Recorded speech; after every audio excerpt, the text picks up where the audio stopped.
This is the Trucking Report, produced by Trucking Topics Today. I am your host, Tony Vallejo. The Trucking Report is uploaded weekly to your favorite podcast channel or on YouTube at youtube.com/Trucking Topics Today and provides current headlines and news, as well as stories you may not have heard related to the trucking industry. Please consider supporting the channel by subscribing. And if you are on YouTube, please give us a thumbs up. Let's begin today's show.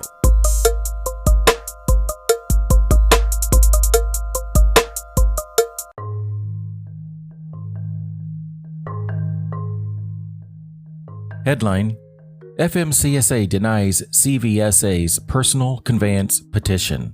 The Federal Motor Carrier Safety Administration has denied a petition regarding personal conveyance from the Commercial Vehicle Safety Alliance, saying the proposal didn't provide a sufficient safety basis to initiate a rulemaking.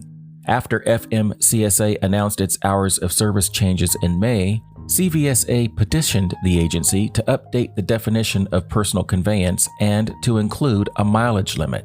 In a September 18th letter, FMCSA told CVSA that its petition was being denied. Without proper research, the agency said that any mileage limits would be arbitrary.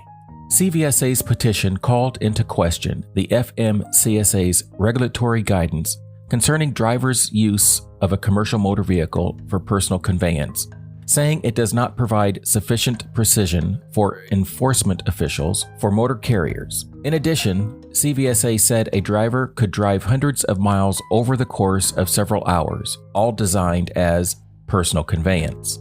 While we acknowledge the CVSA's concerns, we do not believe there is a sufficient safety basis for initiating a rulemaking, FMCSA wrote. The agency is unable to estimate the extent to which drivers may be circumventing the hours of service requirements by claiming personal conveyance status, or to the extent to which drivers' violations result in safety-critical events. FMCSA said it believes its 2018 regulatory guidance is appropriate considering the available data. A rulemaking would propose certain time or distance limits on the use of personal conveyance status without data to determine its economic impact, the agency wrote. The rulemaking would essentially propose arbitrary limits without any evidence of safety-critical events to be avoided. Irrespective of the limits to be considered, FMCSA would have no basis for estimating how many drivers per year would be affected by the changes or for developing a quantitative estimate of improvements in motor carrier safety. In late August, FMCSA also denied petitions for reconsideration from CVSA, the International Brotherhood of Teamsters, and several safety groups that asked the agency to not move forward with its hours of service changes. The changes went into effect on September 29. The Teamsters, Advocates for Highway and Auto Safety, Citizens for Reliable and Safe Highways, and Parents Against Tired Truckers filed a petition for review of FMCSA's final rule on Wednesday, September 16th in the U.S. Court of Appeals for the District of Columbia Circuit. According to court documents, the petitioners have until October 23rd to submit a docketing statement and to file any motions in the case.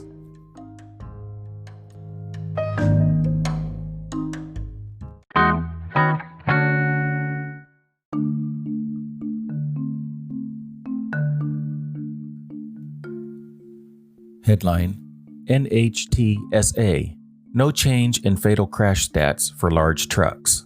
Statistics from the National Highway Traffic Safety Administration reveal no significant change in fatality crashes involving large trucks from 2018 to 2019. Actually, fatality crashes involving at least one truck went from 5,006 in 2018 to 5,005 in 2019. Large trucks include commercial and non-commercial trucks with a gross vehicle weight rating more than 10,000 pounds. Overall, traffic deaths increased by 2%. There were 36,835 traffic deaths reported in 2018 compared to 36,096 in 2019. The fatality rate for 2019 was 1.1 fatalities per 1 million vehicle miles traveled. NHTSA said that was the lowest rate since 2014 and down from the 1.14 rate in 2018.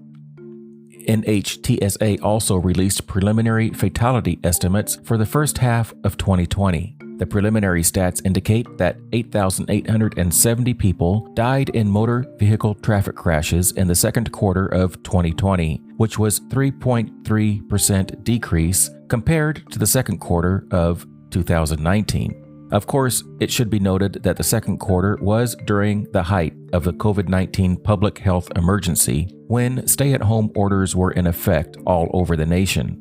The total traffic volume decreased by more than 16% during the first 6 months of 2020. The study suggests that during the height of the national public health emergency, driving patterns and behaviors changed significantly. According to NHTSA, drivers engaged in more risky behavior, including speeding, failing to wear seatbelts, and driving under the influence of drugs and alcohol. Average speeds increased during the second quarter, and extreme speeding became more common, the data showed.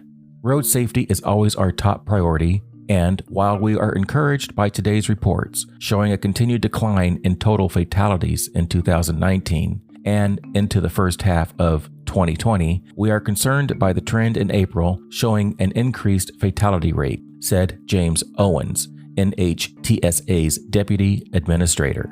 Now more than ever, we should be watching ourselves for safe driving practices and encouraging others to do the same. It's irresponsible and illegal to drive under the influence of drugs or alcohol, taking risks not only with one's own life but with the lives of others. NHTSA said the number of drivers testing positive for opioids nearly doubles after mid-March, while drivers testing positive for marijuana increased by about 50%.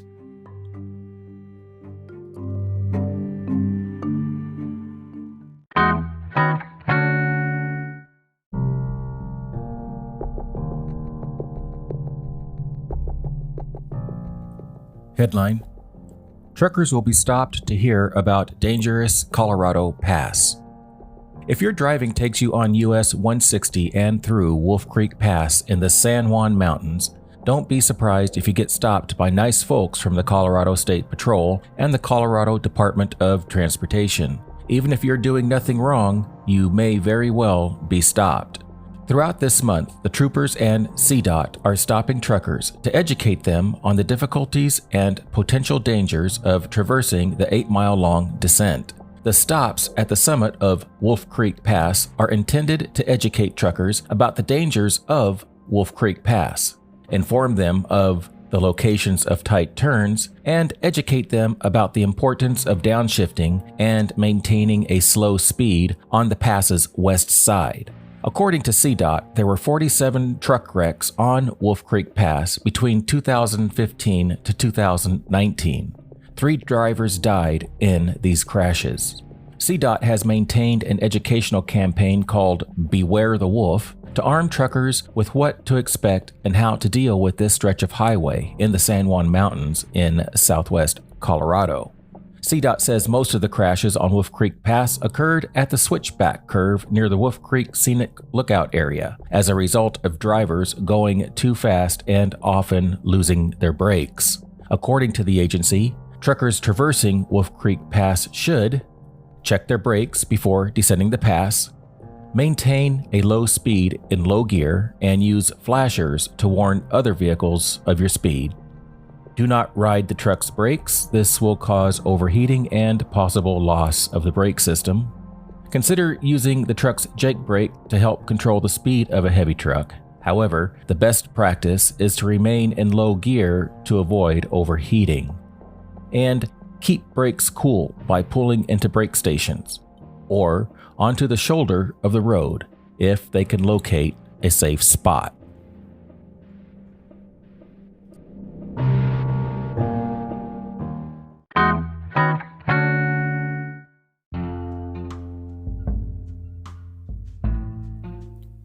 Headline: Roadrunner, real-time parking system seeks to keep truckers safer along I-10. Arizona transportation officials are collaborating with out-of-state officials to make sure long-haul truckers stay in tip-top shape. The Arizona Department of Transportation is building a truck parking availability system along with California, New Mexico, and Texas. The goal? Preventing long-haul drivers from putting themselves in dangerous situations when needing to stop for a rest along Interstate 10. Truck drivers along this corridor frequently have difficulty finding authorized parking, which can result in decisions to park in unauthorized or unsafe locations, such as along highway shoulders, or to continue driving beyond hours of service limits, project officials said. This will reduce the amount of time and fuel spent looking for parking. Officials say they will implement a technology that detects, monitors, and provides real-time truck parking availability using roadside dynamic message signs, smartphone and in-cab applications, and online via websites and traveler information sites. Once online, the system will track available truck parking at 37 public rest areas and 550 parking spaces throughout the 4 states, which make up the I-10 Corridor Coalition. It will be done in part with use of a $6.85 million grant awarded in April 2019 from the U.S. Department of Transportation's Advanced Transportation and Congestion Management Technologies Deployment. The I-10 Corridor Coalition have also agreed to match those federal funds, bringing the total project funding to $13.7 million. The project's launch is anticipated for 2023. This system will provide real-time truck parking information to assist truck drivers and dispatchers in making informed parking decisions and improve safety, mobility, operational, and environmental elements, ADOT said.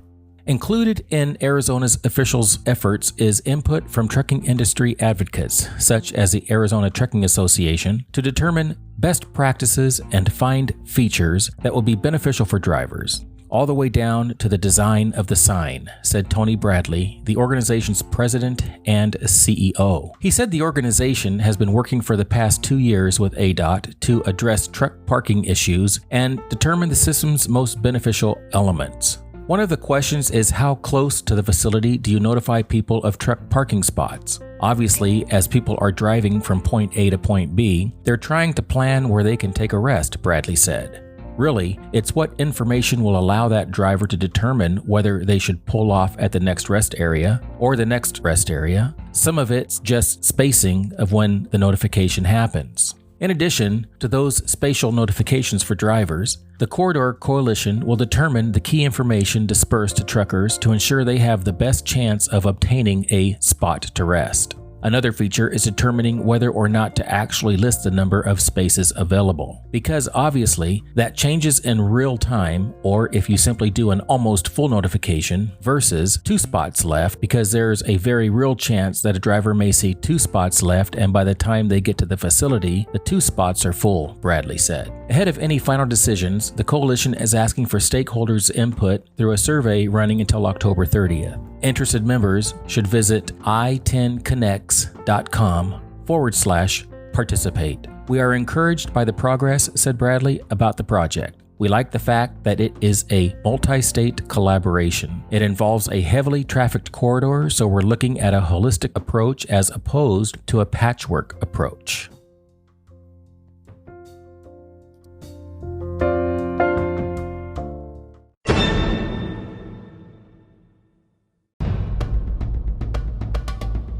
You can contact us at news@truckingtopicstoday.com. All sources and articles in the show are referenced in the show notes below. Again, please consider supporting the channel by subscribing, and if on YouTube, please give us a thumbs up. Thank you for joining me today. I am your host, Tony Vallejo. See you next week.